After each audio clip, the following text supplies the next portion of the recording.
Euzubillahimineşşeytanirracim. Bismillahirrahmanirrahim. Elhamdülillahi Rabbil alemin ve l'akibatu lil muttaqin. Vessalatu vesselamu ala Resulihi Muhammedil Hatimil Enbiyai vel Mursalin ve ala alihi ve ashabi ecmain. Amma ba'd. Esselamu aleyküm. Hürmetli Kırgızstan'dak mu'min musulman bir tuğandar. Allah Teala'ga bütün alamda yaratkan Allah Teala'ga çeşitli maqtav şükürçülük olsun. Peygamberimiz Muhammed Mustafa sallallahu teala aleyhi ve sellem'e Allah'ın salamı ve rahmeti olsun.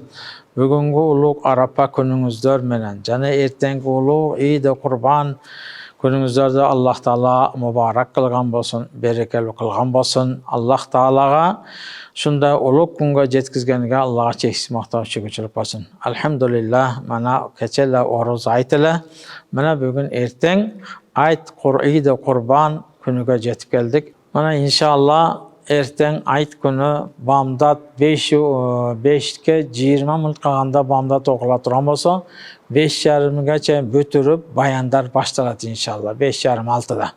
7:30'da namaz ayt namazını, kurban ayt namazını başlayız. Oşanduktan oşa keçikbesden erterak gelgenge hareket kılыңыздар. Elhamdülillah erten oşa ayt namazga hurmatly bir tuğandar kele turan maalda gusul kılıp, juunup, tazalanıp, bayağı жаңы kiyimlerde, juulan kiyimlerde kiyip, atırlar sevip, meçitke kadam basa turan bolsak inşallah her bir kadamımızga Allah Teala soğup berip, her bir kadamımızga Allah Teala künnölerde keçiriletken. Oşonduktan bir-birimizin uyubuzga barıp, ziyaret kılıp, den soğuluk surap, al-ahval suraşlık, bol en жақсы nerse tuğanda. Oşun nerseni siz menen biz adat kılaylık, baraylık, suraylık, oğurup jatkanlarımızı barıp görüp, ziyaret kılıp, hakkıga dua kılıp keleylik.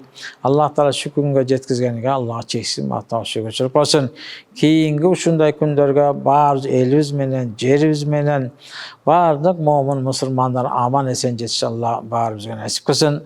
Allah Teala elimizge, jerimizge, mamleketimizge Allah Teala tinchlik, amançılık, intimak, birimdүүлük, imandуулuk, tokçuluk, molçuluk bereke versin. Allah Teala elimizin ortasına intimak versin, sabırdуулuk versin. Allah'ım barı tinchlik, amançılıkta Allah Teala ata kılgan bolsun.